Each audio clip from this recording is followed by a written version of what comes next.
Long ago, there was a land called Hyrule, created by beings of supreme divinity.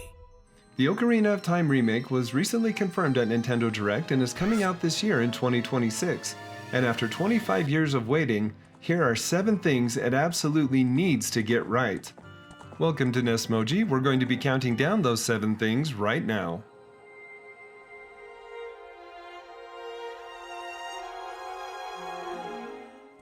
Starting at number 7, and this one might actually be the easiest one on this list for Nintendo to deliver, is a fully orchestrated live soundtrack. The N64 MIDI soundtrack for Ocarina of Time is really cool and pretty iconic. Hyrule Field, Zelda's Lullaby, the Water Temple music, Gerudo Valley. These are some of the most recognizable pieces in all of NES gaming, but they were produced with the hardware limitations of 1998. And in 2026, on the Nintendo Switch 2, there's absolutely no reason why we can't have every single one of these themes performed by a full live orchestra. Nintendo has done this before. Skyward Sword HD had a beautifully remastered orchestrated score, and the brief audio we hear in the OoT Remake teaser already sounds significantly richer than the original. However, there was one particular boy who did not have a fairy. So basically, the building blocks might already be there, but we want the full treatment. Every dungeon, every overworld track, every boss theme, every emotional cutscene, fully orchestrated.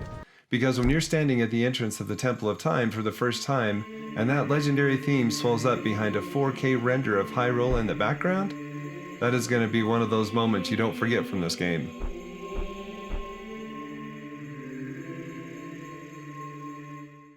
At number 6, we're talking quality of life improvements. And I know that sounds like a small thing, but trust me, it really isn't. So here's the deal.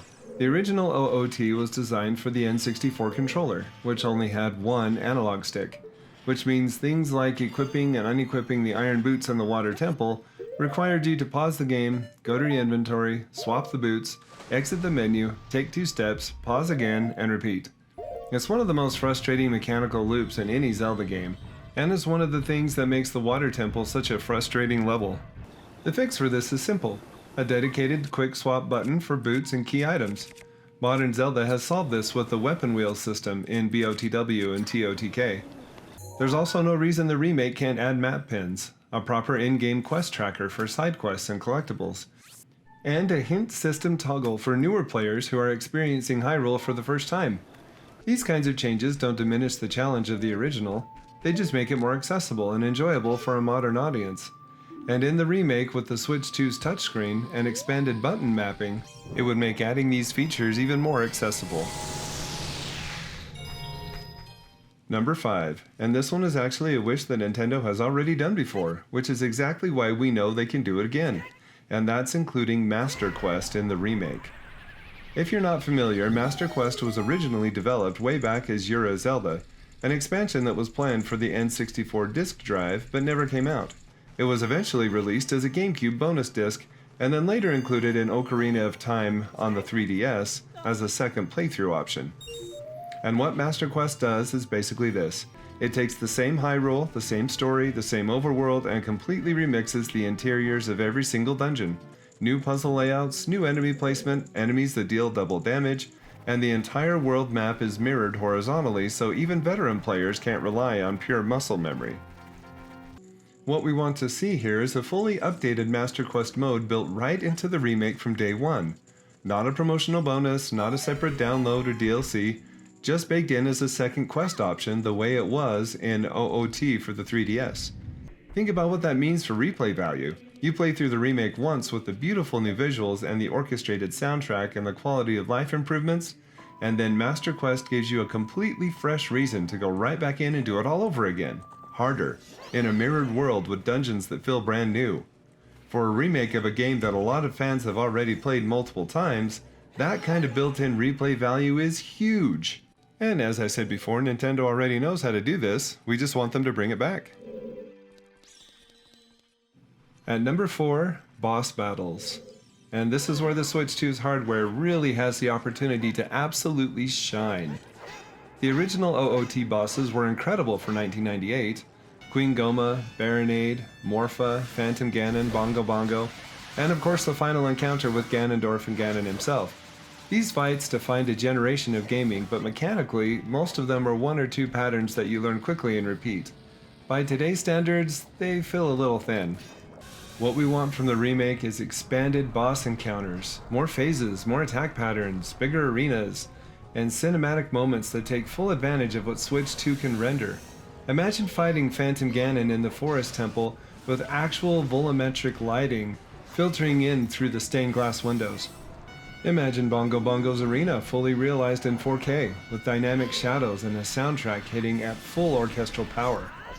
And Ganondorf. The final battle with Ganondorf himself deserves a cinematic treatment on par with the final boss encounters we've seen in Tears of the Kingdom. The bones of these fights are already incredible. Nintendo just needs to give them the full modern treatment. And these become some of the most talked about boss encounters in the Zelda franchise. Coming in at number 3 is more Sheik and an expanded story. Sheik is one of the most beloved characters in the Zelda franchise. Mysterious, powerful, always 2 steps ahead of Link, every single appearance is memorable. And yet in the original game, Sheik's total screen time is extremely limited.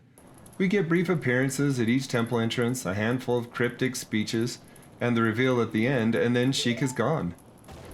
The remake has a real opportunity to expand on this. Give us additional Sheik scenes during the 7 years Link is asleep, for example. Show us what happened to Hyrule, the fall of the castle, the rise of Ganondorf's rule, the survivors. Even a handful of new cutscenes or optional lore conversations would add so much depth to a story that is already phenomenal. The teaser trailer we've seen so far focuses entirely on the opening cutscene with young Link, so we don't know yet how much story content Nintendo has expanded. But this is what we're hoping for, a remake that doesn't just look like a new game, but feels like one too.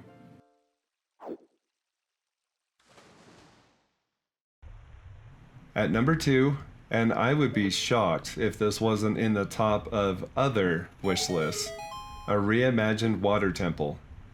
The water temple is infamous. It is the single most notorious dungeon in Zelda history. Not because it's truly hard, but because it is genuinely confusing in a way that feels unfair.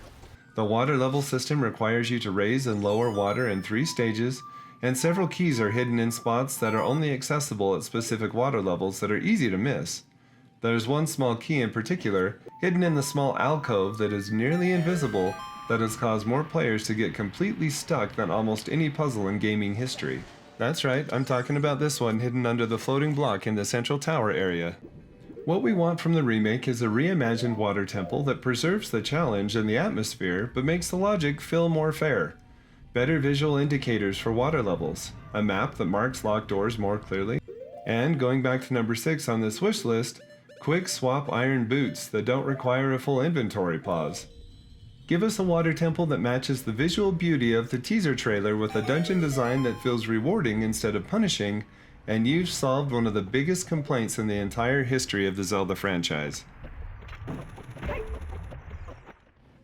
And number 1 on this list for the Zelda Ocarina of Time remake, the one that would absolutely break the internet, brand new content, an expanded Hyrule, and a teaser for Majora's Mask remake. Now this is the big one. A straight visual upgrade of OOT is already more than enough to make this one of the biggest game releases of 2026, but what would truly make this a legendary release is new content, hidden areas, optional side quests that were originally cut from the N64 version. There's a treasure trove of scrapped OOT content that fans have known about for decades. The Unicorn Fountain under Zora's Domain, for example? Or how about expanded conversations with Soraya, Ruto, and Nabooru? Secrets that reward veteran players who know the original inside and out. And then, how about a teaser trailer for a Majora's Mask remake? Even just a brief post-credits scene, a glimpse of Termina, a distant sound of the moon falling, anything that says Majora's Mask remake is coming next.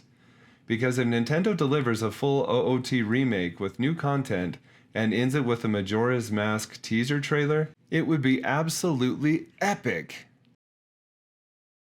And those are the 7 fan wishes for the Zelda Ocarina of Time remake on Nintendo Switch 2. The orchestrated soundtrack, quality of life upgrades, a master quest, epic boss battles, more Sheik and expanded story, a reimagined water temple, and brand new content with a Majora's Mask teaser trailer. This game has the potential to be absolutely legendary. What is your wish list that you'd like to see in the Zelda Ocarina of Time remake? Leave a comment below and let me know.